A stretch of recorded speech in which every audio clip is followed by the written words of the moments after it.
The town of Dustwell was always cruel at sundown.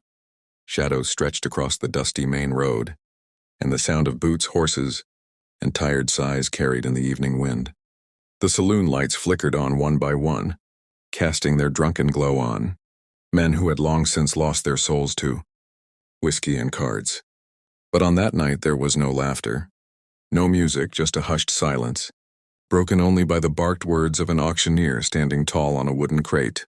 He had a rope in his hands, and at the end of that rope were two young girls, their faces smeared with dirt, their dresses torn, their eyes carrying the hollow weight of despair.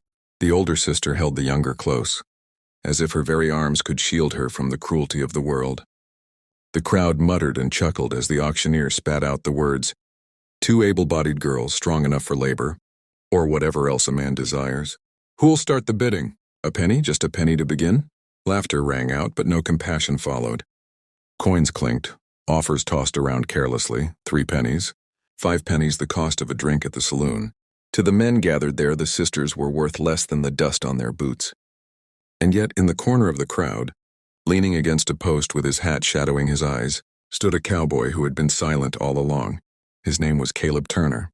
Known by some as a drifter, by others as a man with a past he never spoke of, Caleb wasn't there for whiskey, cards, or company. He had come to Dustwell following the trail of cattle thieves. But as his eyes fell upon the trembling sisters, something inside him stirred. He had seen cruelty in many forms, wars, betrayals, the greed of men. But the sight of 2 young lives being sold for pennies cut deeper than any wound he'd carried. When the auctioneer sneered, "A fine pair of treasures, gentlemen. Who'll give me 6 pennies?" Caleb finally stepped forward. His boots hit the wooden boards with a heavy thud, and the crowd's laughter quieted. Reaching into his coat, he didn't pull out a few coins. Instead, he dropped a small leather pouch onto the crate. The weight of it silenced the air. Gold, real gold, enough to buy horses, rifles, or even land. The auctioneer's eyes widened, greed replacing cruelty. "Mister, that's more than they're worth," he stammered. Caleb's voice was low, steady, carrying a gravity that silenced every man in earshot. "That's more than you're worth. But these girls aren't for sale like cattle. They're mine now, not because I bought them, but because I won't let them be treated as anything less than treasures." Gasps rippled through the crowd. The sisters looked up at him with disbelief, tears gathering in their weary eyes. For the first time in what felt like forever, hope sparked inside them. Caleb untied the rope from their wrists, his hands gentle yet firm, and said words they would never forget. "No man owns you. You belong to yourselves. But if you'll let me, I'll call you my family." And in that moment a bond was forged, not of blood, but of honor, sacrifice, and love stronger than steel. The road out of Dustwell was long and cruel, stretching like a snake across the open prairie, with nothing but sagebrush and the endless sky to keep travelers company. Caleb Turner rode at the front on his weary but strong Mustang, the leather reins steady in his hands, his broad hat shielding his eyes from the sun. Behind him, the 2 sisters sat close together on a mule he had bought after the auction, their thin arms wrapped around each other as though they feared the world might tear them apart again if they let go. The older sister, her name, he learned, was Clara, kept her chin high, though her eyes betrayed the fear she tried so hard to hide. The younger, only 12, was named Eliza. She leaned against her sister's back, her small frame trembling with every step of the mule, not from the motion but from the memories that still clawed at her mind. Caleb knew better than to speak too soon. Trust wasn't won with words alone. It was earned with time, with actions, with patience. So he let the silence sit between them, broken only by the distant cry of a hawk and the steady clop of hooves on hard ground. As night began to fall, Caleb led them to a grove near a creek, where cottonwood stood tall against the dying light. He dismounted, gathered wood, and started a fire. The flames soon licked upward, casting a warm glow against the growing darkness. The sisters huddled near, their dresses still torn and dirty, their faces illuminated by the orange flicker. Caleb passed them each a tin cup of stew he had carried in his pack, simple but warm, smelling of beans, dried beef, and wild herbs. Eliza sniffed it suspiciously at first, but hunger overpowered doubt, and soon she was eating in small, desperate bites. Clara hesitated, her eyes studying Caleb across the fire. "Why?" she asked finally, her voice brittle as though speaking might break her. "Why did you give gold for us? You don't even know us." Caleb looked into the flames for a long moment before answering. His voice was low, steady, like the earth itself. Because I know what it feels like to be thrown away. To be told your life ain't worth the dirt under someone's boot. I won't stand by and watch it happen again. The fire crackled. Clara said nothing, but her gaze softened just a little. That night, as the sisters slept wrapped in a single blanket, Caleb kept watch. Coyotes howled in the distance, and the wind whistled through the branches. But the cowboy's hand rested near his revolver, eyes sharp, heart steady. He had given his word, whether they believed it or not, that they were his family now. And family wasn't abandoned. Not again. The days that followed were hard. The land was unforgiving, the sun pitiless. Clara and Eliza struggled to ride for long hours, their bodies weak from neglect. Caleb taught them slowly how to sit tall in the saddle, how to trust the animal beneath them, how to drink sparingly from the canteen when the desert stretched for miles. At first, Clara resisted his lessons, pride stiffening her spine. She had spent too long fighting to survive, too long believing no one could be trusted but herself.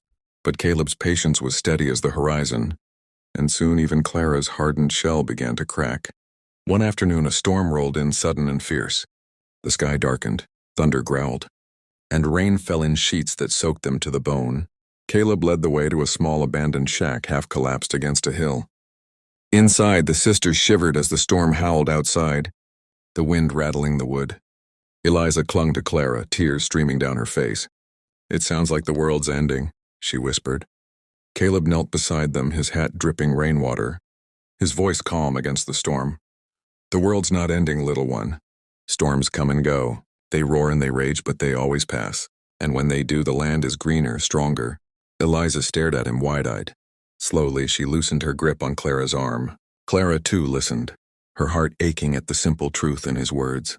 When morning came, the storm had broken, leaving the earth damp and the air fresh. The sisters stepped outside, their faces turned toward the rising sun. Caleb watched them quietly, a small, rare smile tugging at his lips. They were changing, not because he demanded it, but because he gave them space to breathe, to heal. But peace was never meant to last long in the West. One evening, as the three of them camped near the edge of a canyon, shadows moved on the horizon. Caleb's sharp eyes caught it first, the glint of rifles, the dust of approaching riders, bandits, and worse. Caleb recognized one of them, Mason Crow, a man who had once run with a pack of outlaws Caleb had known in another life. A man who now had the sisters' old auctioneer in his company, pointing straight toward Caleb's camp. "They're here!" The auctioneer's voice rang out, bitter and vengeful. "That's the one who stole my profits." The sisters froze in terror. Caleb rose slowly, his revolver steady in his hand, his body calm but ready. "Stay behind me," he told Clara and Eliza, his voice firm. "No one touches you while I draw breath." The bandits circled, sneering, guns flashing in the fading light. Mason Crow spat into the dust. "Caleb Turner," he drawled. "Never thought I'd see you playing guardian angel. Hand the girls over and maybe I'll let you walk away." Caleb's eyes hardened like steel. "They're not for sale. Not for pennies, not for gold, not for anything. They're mine to protect." The standoff crackled like lightning in the air. Then with a shout, the first shot rang out. Gunfire echoed through the canyon. Caleb moved with deadly precision.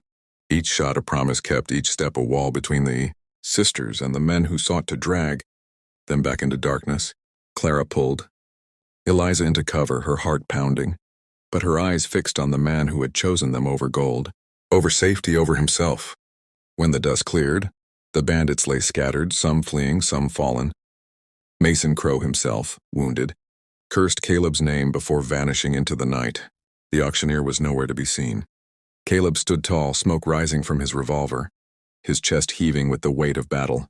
Slowly, he turned to the sisters. Eliza ran to him first, wrapping her arms around his waist, sobbing into his vest. Clara followed, tears streaking her face, her pride finally giving way. "You could have left us," she whispered. "You could have walked away." Caleb placed a hand on each of their shoulders, his voice steady but heavy with truth. "I told you before, you're not cattle. You're not burdens. You're treasures. Gold may have bought your freedom, but love makes you priceless, and I'll never let anyone take that from you." The sisters wept, not from fear this time, but from the overwhelming weight of belonging. That night, the three of them sat together by the fire, the stars bright above them. Clara leaned against Caleb's shoulder, Eliza asleep at his side. The cowboy looked out at the horizon, knowing storms and dangers would come again, but also knowing he had found something worth more than gold, more than land, more than his own life, family. And as the fire crackled, he whispered words the sisters never heard, but would feel in every act he made from that day forward. You're my treasures always. The prairie stretched wide and endless, but for the first time in their young lives, Clara and Eliza no longer felt like wanderers without purpose. The firelight of Caleb's camp had become more than warmth in the night. It had become a promise of belonging. Still, with each passing day, Clara couldn't help but notice the weight Caleb carried in his silence. He spoke little of his past, but sometimes, when the flames flickered just right, she saw a shadow cross his face, the kind carved only by pain and memory. One morning, as dawn painted the sky in strokes of gold and crimson, Caleb broke the silence himself. He stood with his saddlebag in hand, his voice steady but heavy. We're heading north, he told them. There's land near the foothills where the grass runs tall and the rivers don't run dry. We'll build something there, something no one can take from you. Clara's heart leapt at the thought of a place to call home. Eliza, too, smiled for the first time in weeks, her youthful spirit flickering back to life. But behind their hope was fear. Fear that the world would find them again. Fear that Caleb's enemies would come calling. As they journeyed north, they passed through towns and settlements, each with its own brand of cruelty and kindness. In one town, Clara overheard whispers in the saloon. Caleb Turner's name still carried weight, tied to an old gang of outlaws who had once left scars on the land. The whispers spoke of betrayal, of blood spilled in the dead of night, of a man who had walked away from lawless men and made enemies in the process. That night, Clara confronted him by the fire. They say you were one of them, she said, her voice firm though her hands trembled. An outlaw, a thief, a killer. Caleb didn't deny it. His gaze stayed fixed on the flames, his jaw tight. I was all of that once, he said. But I left it behind. I walked away before it turned me into something I couldn't live with. Doesn't mean the past won't follow, though. Clara studied him, torn between fear and gratitude. At last she said softly, you saved us. Whatever you were, that's not who you are now. For the first time, Caleb met her eyes, and in them she saw a man desperate not for forgiveness but for redemption. The following weeks tested them in ways none of them expected. Bandits weren't the only dangers on the frontier. Hunger gnawed at their bellies when food ran scarce. Wolves stalked the edges of their camp at night, eyes glowing in the dark. And yet through every trial, Caleb taught the sisters to stand taller.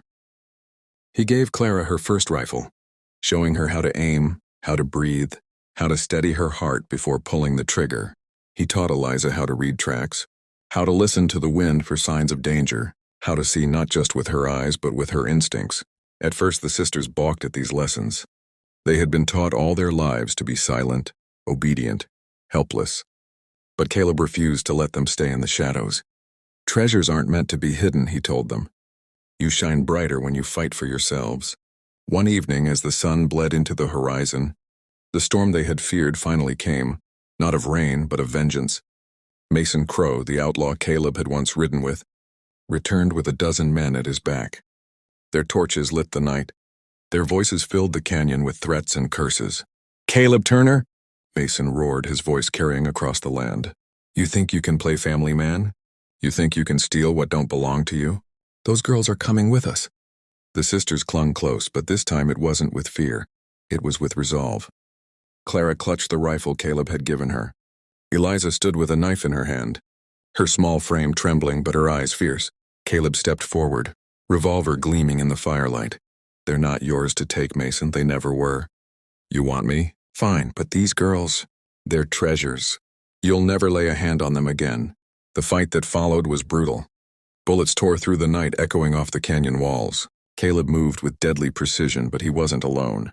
Clara's rifle cracked through the air, striking true and forcing the outlaws to scatter. Eliza, quick and brave, slashed at a man who tried to drag her away, her scream echoing with more power than fear. By the time the dust settled, Mason Crow lay broken on the ground, his men scattered like ash on the wind. Caleb stood bleeding but unbowed, his revolver smoking in his hand. Clara rushed to his side, helping him to his knees. Eliza clung to his arm, tears streaming down her face, not of sorrow but of fierce relief. You fought, Caleb said, his voice hoarse but proud. You both fought like treasures worth more than the world itself. And in that moment, the sisters knew he was right. They were no longer victims, no longer girls sold for pennies. They were family. Weeks later, they reached the foothills Caleb had promised. The land was rich, the river clear, the mountains rising proud in the distance. There together they built a small cabin of timber and stone. It wasn't much, but it was theirs. A sanctuary carved from grit, guarded by love. Each day brought new challenges, but also new laughter. Eliza planted wildflowers outside the cabin. Clara baked bread over the fire.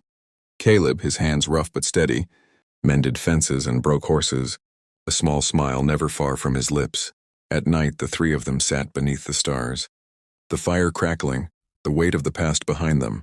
Caleb would tip his hat low and whisper the same words that had carried them through storm and fire alike. Gold may have bought your freedom, but love makes you priceless. You're my treasures, always. And with those words, their new life began.